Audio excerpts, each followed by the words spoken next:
So in today's episode, we've got my brother's 2013 Honda Civic back in the garage. This time around, we're doing the rear brakes, that is rotors and pads. Now there are a couple little quirks about how this works just because of the way that the rear calipers are designed is slightly different than a standard rear caliper. However, I'll show you what that is on the video and how to get around that. As far as tools go, you're going to need the basic things: a metric socket set, possibly a breaker bar. If you've got an impact, that helps a lot. You're going to need a jack and jack stands, and then beyond that you're probably going to need a couple drill bits. That's another quirk actually with the rotors. And you're going to also need needle nose pliers, which is again part of the quirkiness of the design of the rear brakes on the Honda.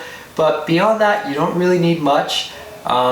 It's overall pretty simple. Obviously, as far as parts go, you're going to need your rotors, you're going to need your pads, and some grease just to put on the back of the pad so you don't have all the noise and whatnot. And beyond that, it's pretty much a straightforward swap, so just stay tuned for the video and we'll show you how it goes. Alright, so the first part of this install is we got to drill out these screws. Now these Phillips head screws are made out of some soft material that most likely you're going to strip when you try to take them out. Front brakes wasn't like that, but the rears definitely was. So got handy dandy drill bit here with the drill. I'm just going to drill the heads out of these. It's soft material, so this goes pretty quick. It's going to come here.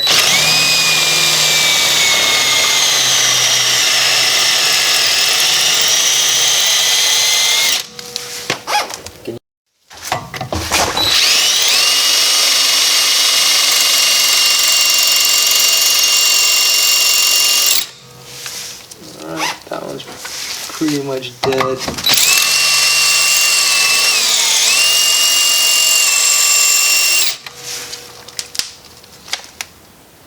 And let's kill this one.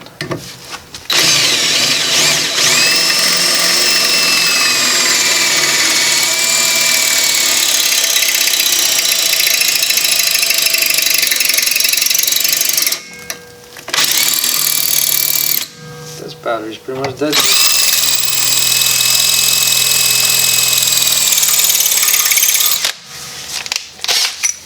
Need the other drill bit? Which one? Oh, no, I have it here. Alright, I'll take another drill bit that has more of a smoother head, and smaller. And there goes the head of the screw.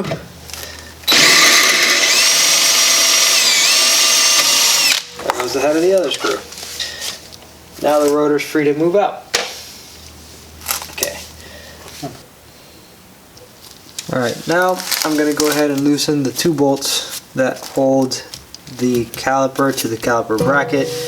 You're going to need a size 12 socket, but if you just start undoing this, you're going to quickly find that it spins, and there's a 17 millimeter on the other end that you grab with a flat wrench.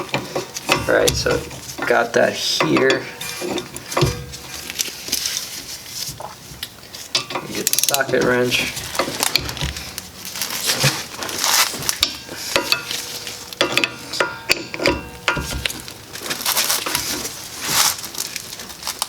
Man, that's tight.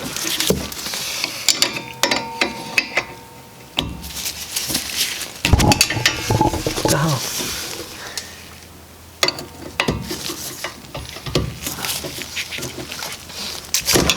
There we go.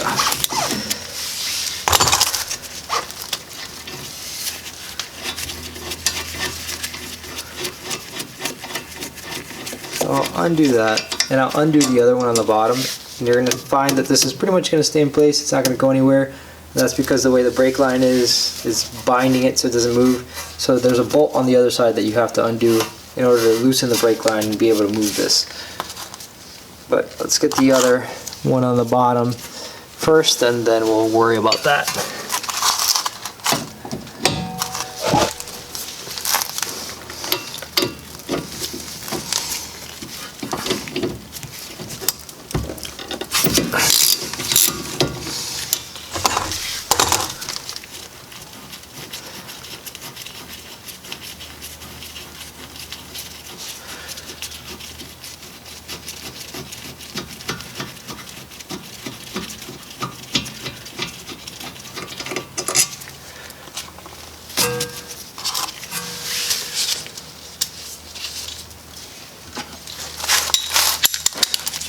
So if you look around the front, you're going to see your brake line here, and there's this 12mm bolt.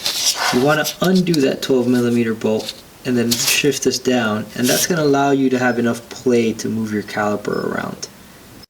Alright, let's get a 12 and get that done.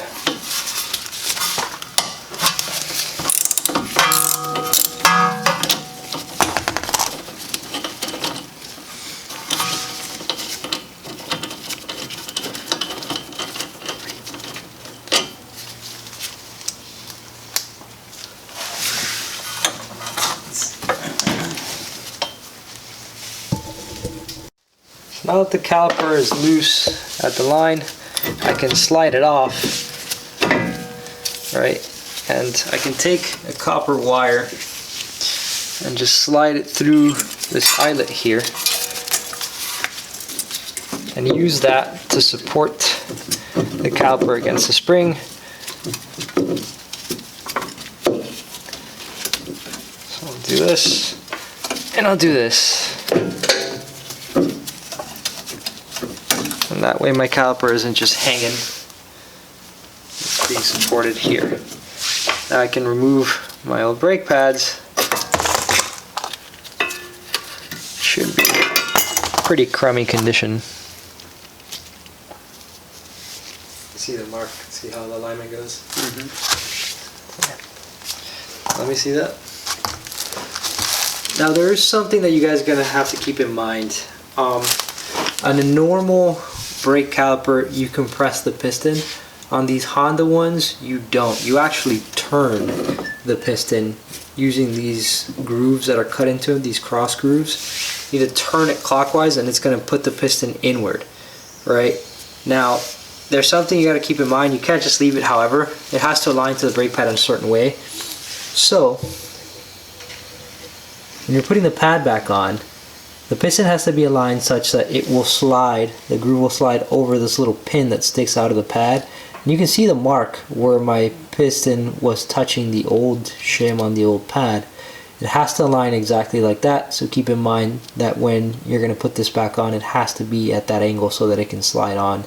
Otherwise, you'll probably have trouble putting the caliper back on, and if you get it back on, well, then one of these surfaces is going to be hitting that pin and your brake pad's going to be uneven.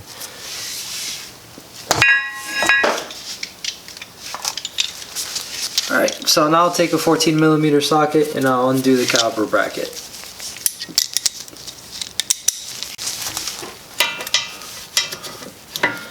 There's two bolts back here that hold it. If you look in there, you'll be able to see them.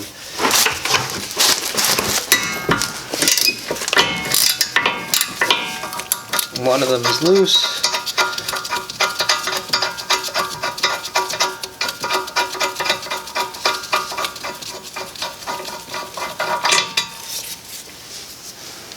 Take that bolt out.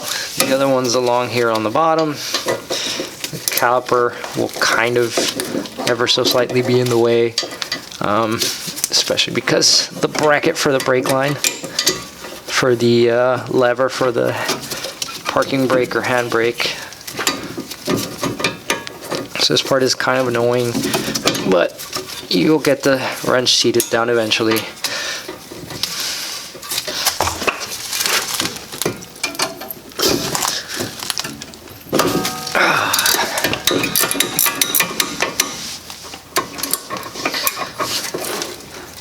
Once you break that loose, it'll come off by hand.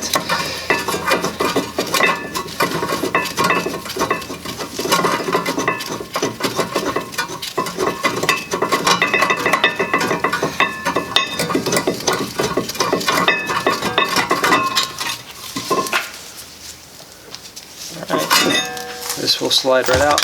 Now, it's not likely that it's not likely that this rotor will just come out, so that's what the mallet's for.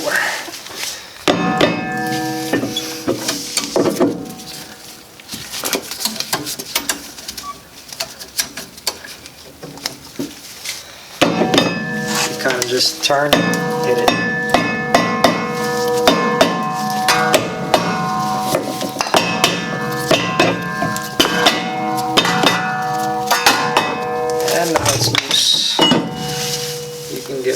10-year-old rotor. Rust. Now, all of this stuff is pretty rusty on the surface. It's not absolutely necessary, but you can go ahead and hit this with a wire brush to get rid of the rust, and then wipe grease on it, and that'll just keep it from rusting in the future.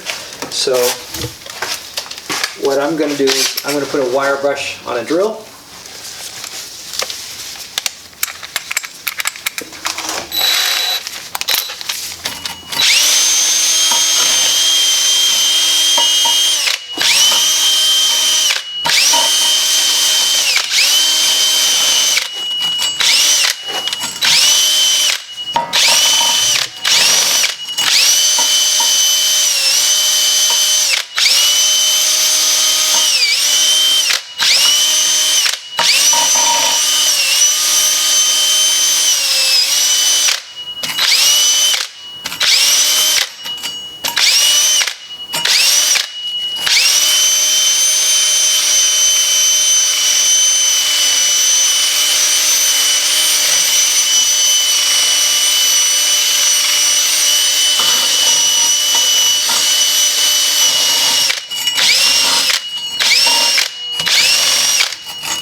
Alright, I'll wipe that off with a rag just to get the excess rust out, and then I'll go ahead and wipe it with another rag that's soaked in grease.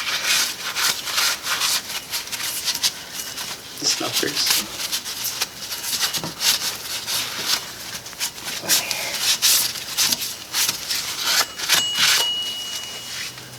Alright, here's your rag soaked in grease. This is Mobil 1 synthetic bearing grease, but any grease you bought at the auto parts that you like will do the job just fine.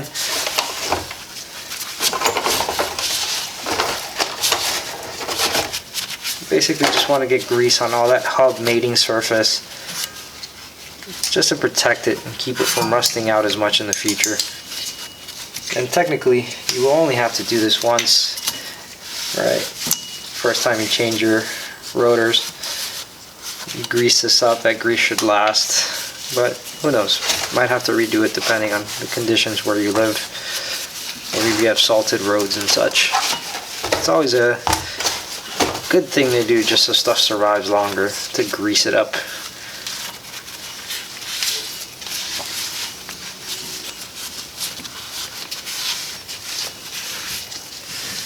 Alright, that's that. Let's go ahead and really quickly wipe my gloves off just to make sure I don't have any grease on my gloves. Then I'll grab my new rotor and I'll put the new rotor on.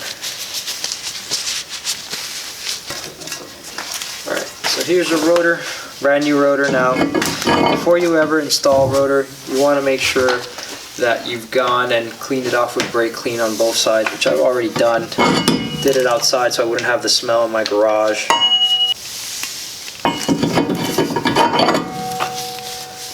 And we'll get a couple of lug nuts. We'll just use these guys to push down on the rotor and keep it in position while we're working with the caliper.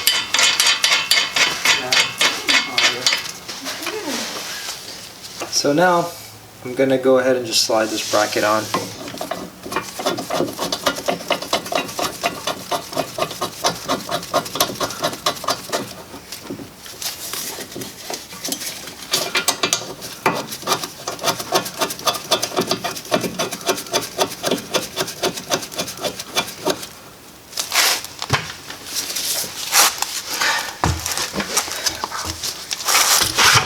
Alright, my 5/14 socket.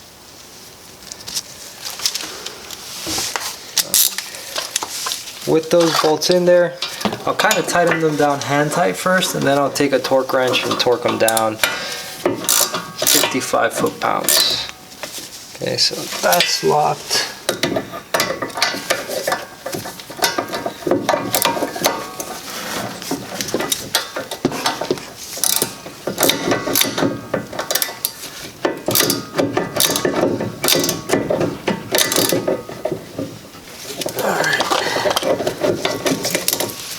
good.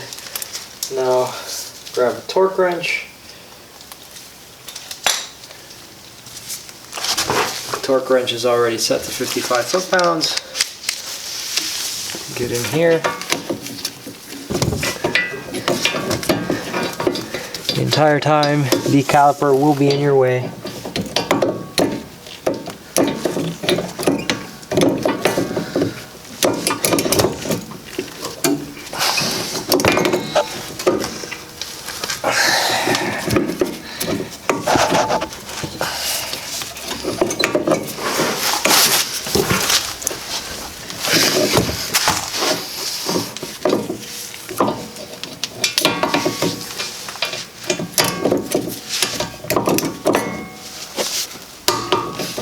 Got that one.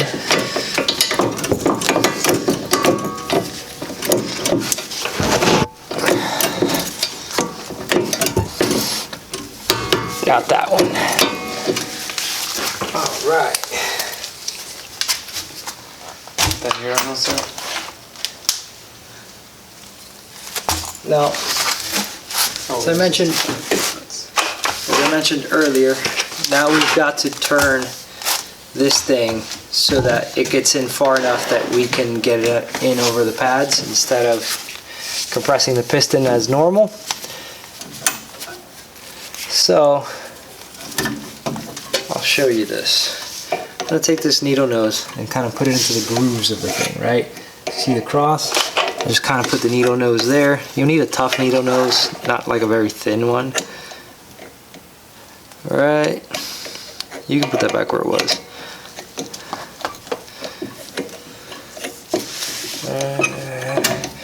And we're going to turn clockwise. Wow, that sucked.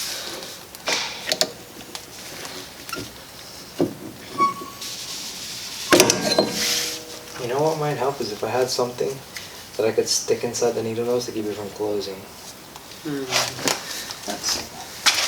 So I crushed up some paint mixing stick and just crushed 3 of them in here, and hopefully that's enough width, I think.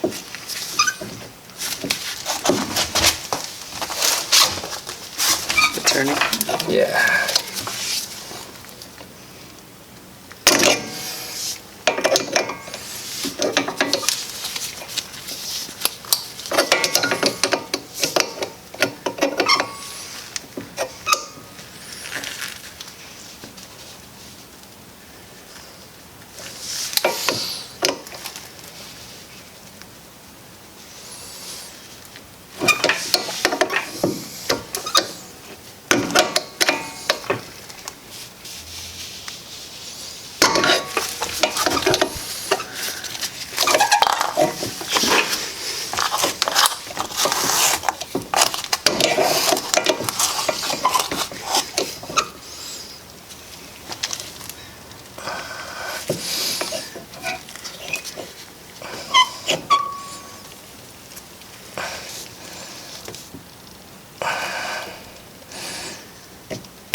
Alright, so I've turned that and I've left it so that it's facing up and down along the body of the caliper and not at an angle, so that it hopefully will slide correctly down over the nub. Let's put the pads in.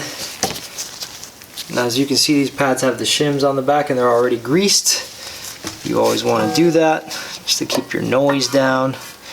Don't go crazy with the grease. Just put a little bit. The pad with the little thing goes on the back. And again, there's that little nub that the piston has to slide over. That's the bottom one.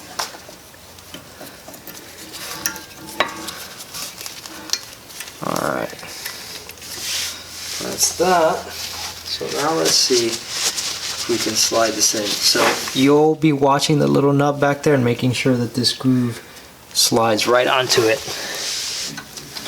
Okay, so I'm gonna need to be able to rotate the caliper a little bit more in order to get that to align nicely. So what I'm going to do is I'm going to release another bolt that holds on the line that pulls the e-brake portion. So that's also on the other side, and I'll show you guys what that looks like. So if you look along the front side, you'll see this other 12 mil here. You undo this, and this is the line that's coming from the e-brake cable. When you do that, it'll let the caliper be even more free, and that'll help me rotate it and get it into alignment with the bracket and the pad. So I'm going to undo that, and then we'll try again. Alright.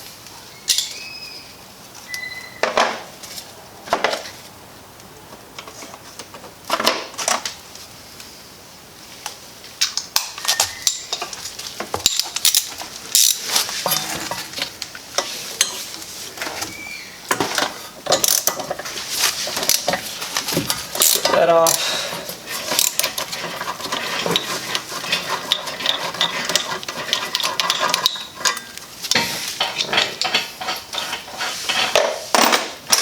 With that off, caliper is now a lot more mobile.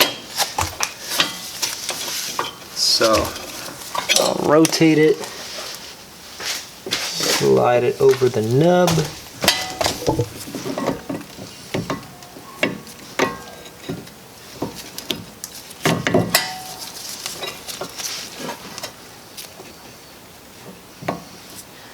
I think I just need to compress this piston a little bit more as well, so maybe give it another rotation.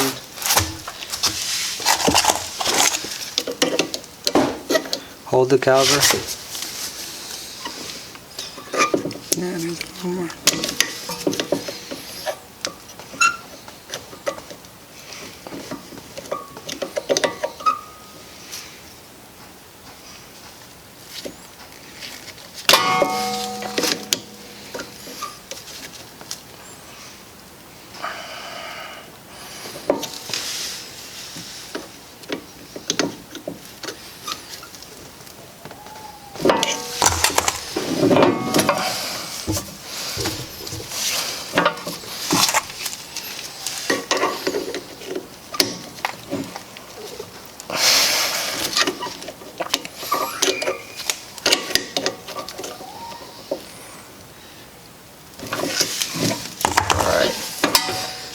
Looks about right. Let's try that.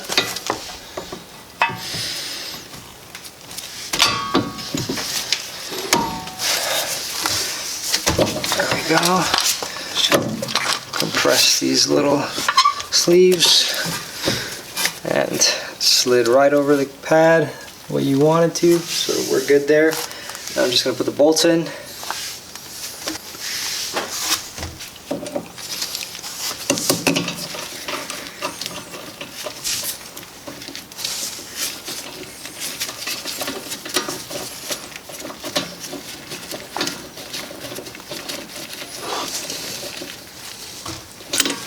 Let's get the one on the bottom.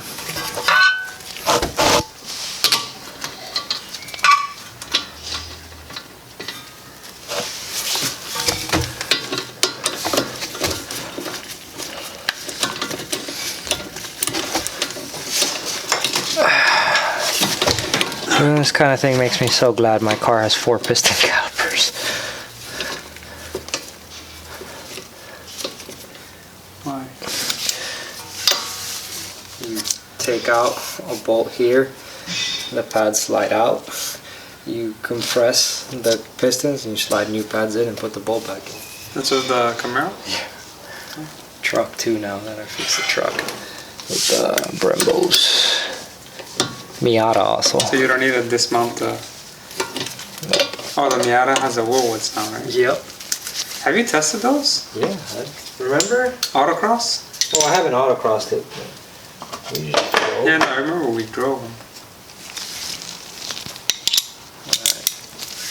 So just like before, I'm going to take my 17 mil here, grab this portion while I tighten here. Now, this apparently goes to 17 foot-pounds. I don't have a torque wrench small enough to do that. Just put it on hand tight. Hand tight is more than 17 foot-pounds easily, unless you're like 5 years old.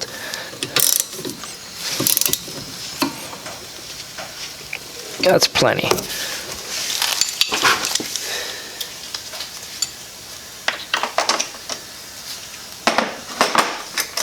Okay, now we're going to go ahead and replace the bolts that held on our brake line and our handbrake line, and this job is done.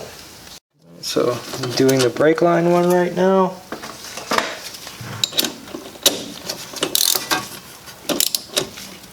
These were not on super tight. Then I will do the handbrake one.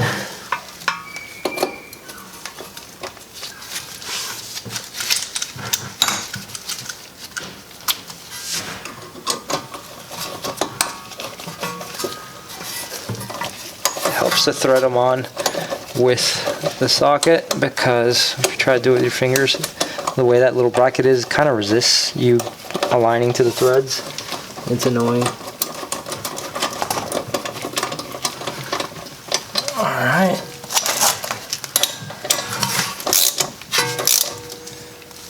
That's that. Now, only thing left to do is put the wheels on, lower the car, and pump the brakes. Alright, at this point the car is lowered and all that's left to do is to pump the brakes. Pump them. You'll pump them till the pedal feels stiff, and at that point you're good to start rolling out slowly and testing them. Once we were done pumping the brakes, we took the car out of the garage slowly just to check that everything was working as intended, and then we went out for a spin, did a couple brake tests, and we found that everything worked exactly as it's supposed to. So if you guys have enjoyed this video, feel free to like, subscribe, and hit the notification bell so that you're notified when I post up another one. If you have any comments, feel free to leave that in the comment section, and as always, thank you guys for watching.